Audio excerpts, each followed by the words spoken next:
Morning. আমার আরও একটি নতুন ব্লগে তোমাদের সবাইকে স্বাগত জানাই। যা গরম পড়েছে, এই গরমের মাঝেও আশা করি তোমরা সবাই খুব ভালো আছো এবং সুস্থ আছো। আমরাও বেশ ভালো আছি। তো দেখো, আজকে হলো বৃহস্পতিবার আর অনেক আগেই ঘুম ভেঙে গেছে। এখন বাজছে কিন্তু সকাল 6:40। বাইরে প্রচণ্ড রোদ, এত রোদ যে বাইরের দিকে তাকানো মুশকিল রোদের দিকতে। যে যাই হোক, ঘরের কাজগুলোকে দেখো ঝটপট করে সেরে ফেলতে পারলেই বাঁচা যায়। যা রোদ গরম পড়ছে। তো প্রথমেই কিন্তু আমি খেয়ে নিলাম, একটু দই চিড়ে খেলাম, আর তারপরে কাপড়গুলোকে ভিজিয়ে গোটা বাড়ি ঝুলটা ঝাড়বো সেই প্রস্তুতি নিয়ে রেখেছিলাম। এই কিছু কিছু জায়গায় কোনায় কোনায় না অল্প অল্প করে একটু একটু ঝুলঝুল দেখা যাচ্ছিল, তো যে কারণে ঝুলগুলো কিন্তু প্রত্যেকটা ঘরেই টেনে নিয়েছিলাম। ওই একটু একটু করে ছিল, যেটা এমন কিছু নয়, ডিপ ক্লিনও নয়, আবার একেবারে যে খারাপ লাগছে দেখতে সেটাও না। আর ঘরের ঝুলগুলো যখন টানলাম তখন জানলাগুলোকেও বেশ ভালো করে ঝেড়ে নিচ্ছি।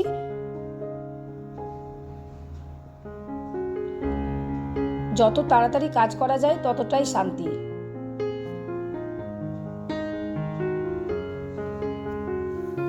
আর দেখবে, যদি ভোরবেলায় উঠো না, তাহলে পরে কাজের একটা আলাদা এনার্জিও পাওয়া যায়।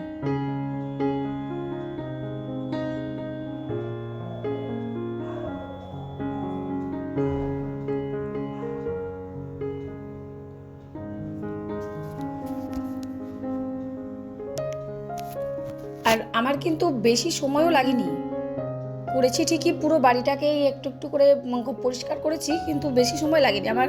মোটামুটি 1.5 ঘন্টার মধ্যে সমস্তটা কমপ্লিট। তাও হয়তো একটু বেশি বললাম, 10-15 মিনিট হাতে।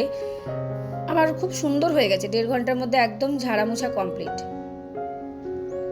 আর দেখো, তার মধ্যে আবার মা ফোন করেছিল, মায়ের সাথে একটু কথা বলছি।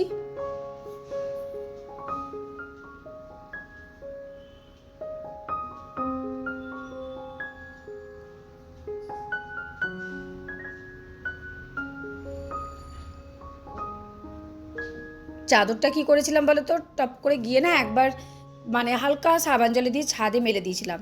এত কড়া রোদ, শুকিয়ে গেল। তারপরে আবার এসে কিন্তু চাদরটাকে পাতলাম, এই চাদরটাই পাতলাম। আর এই যে এবার চলে এসেছি কিন্তু ডাইনিংয়ের পাখাটা ঝাড়তে। এই পাখাটা না বড্ড বেশি নোংরা পড়ে যায়, ওই রান্নাঘরটার সামনেই তো, তেলকালিগুলো টানে খুব।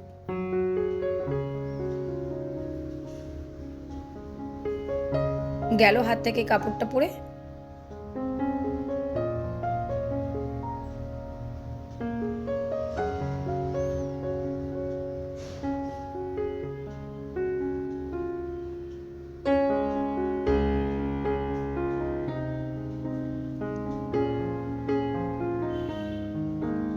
আর এখন তো বাড়িতে আছি, বাড়িতে থাকা মানেই কিন্তু ঘর সংসারটা পুরো দমে মন দিয়ে কাজ করা।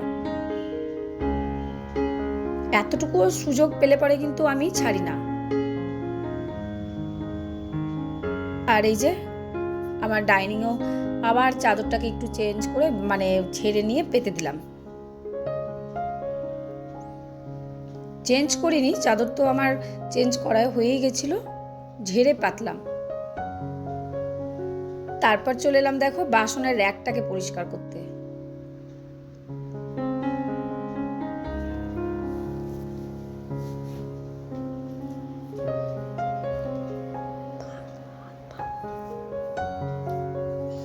এটাও পরিষ্কার করব ভাবছিলাম, তো যাই হোক, এটাতেও হাত দিয়ে ফেলেছি।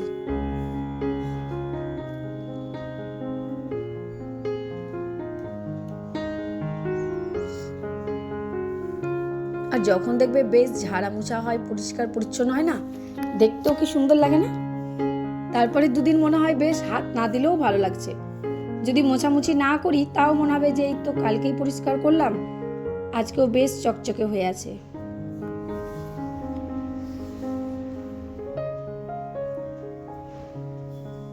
এরপরে হাত দিচ্ছি আমি জলের বোতল যে র্যাকটা রাখা থাকে এই র্যাকটাকে।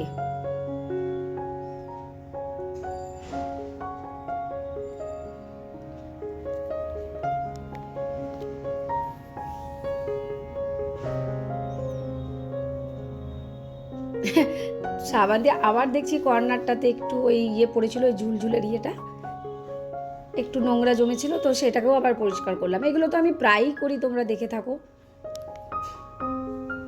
কোনো দিনক্ষণ হিসেব করে বলতে পারবো না, 7 দিনেও হয়ে যায় আমার, 4 দিনেও হয়ে যায়, এরকম একটা ব্যাপার।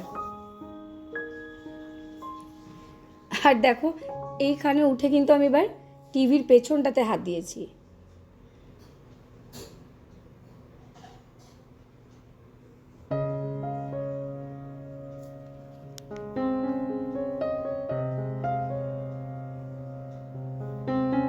আজকে সারাদিনে অনেক কাজ করেছি, অনেক।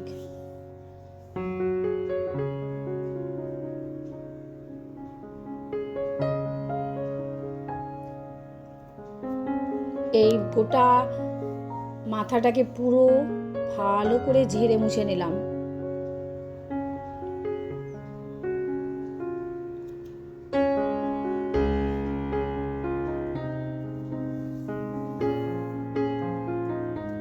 আর আমি যখন মোছামুছি করি সমস্তটা সরিয়ে নড়িয়ে করি, এতটুকু ওপর ওপর করি না যেটাতে মানে দেখতে ওই জায়গাটা নোংরা জমে থাকবে, সেই জন্য সমস্তটা সরিয়ে নড়িয়েই পরিষ্কার করতে হয় আমাকে।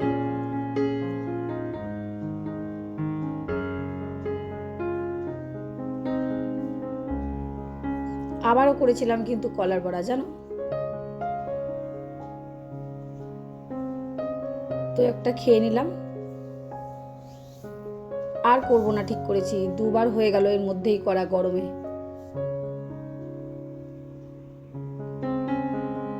দেখো কত পরিষ্কার লাগছে দেখতে।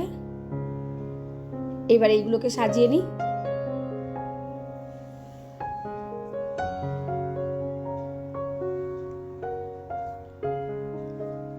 দুধ ছিল অনেকটা, দুধ খেতে আর ইচ্ছে করছিল না, এই জন্য একটু লেবু নিয়ে দুধটাকে ফাটিয়ে রেখে দিলাম, যে ছানাটা খাবো পরে। দুধটা গরমও করতে দিলাম সকালে, দিয়ে দেখছি না একটু লেবু দিয়ে দিই, ছানাটা থাক, ছানাটা খাবো পরে তাহলে।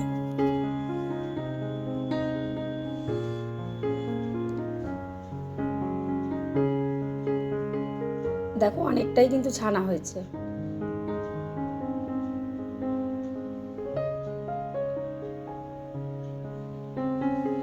আর আজকে কিন্তু দুপুরবেলায় খাবো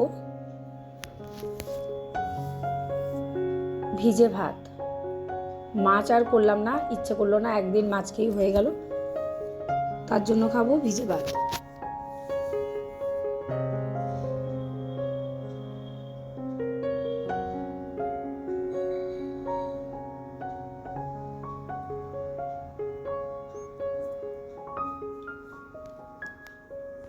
আর এই আনলাটাও এত এলোমেলো হয়ে যায় না, জামা কাপড় থাকে আর সমস্তটা ঠিকঠাকভাবে না রাখতে পারলেই না সব ওলট পালট হয়ে যায়।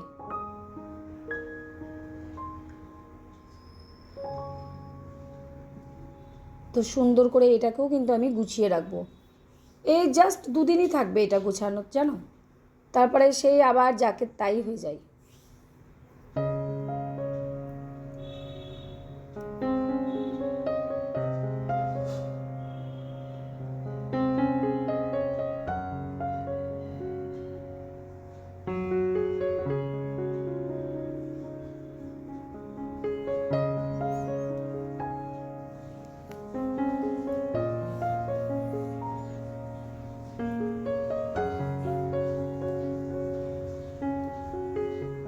এর মাঝেই বলি, আমার ভিডিওগুলো ভালো লাগলে অবশ্যই লাইক করো আর কমেন্ট করে জানাবে কেমন লাগছে তোমাদের।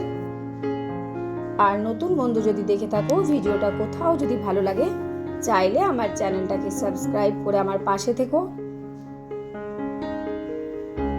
তোমরা প্রত্যেকেই এত সুন্দর সুন্দর কমেন্ট করো, আমার বেশ ভালো লাগে। কমেন্ট করেছো সুমি লাইফস্টাইল, সোমা গাঙ্গুলি, তো তোমরা এইভাবেই আমার পাশে থেকো।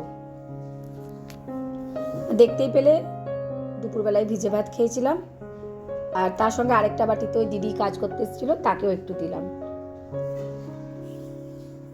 আর রাতের মিষ্টি রসগোল্লা ছানার কেক, আর তার সঙ্গে একটু আলুর চপ আনা হয়েছিল, খাবো। তাহলে আজকের মতন এখানেই ভিডিওটা শেষ করছি, একদম ঠান্ডা ঠান্ডা আইসক্রিমের সাথে। বাবা নিয়ে এলো দারুণ আইসক্রিমটা। তাহলে তোমাদের সাথে আবারও পরে দেখা হবে। তোমরা খুব ভালো থেকো, টাটা। নাও।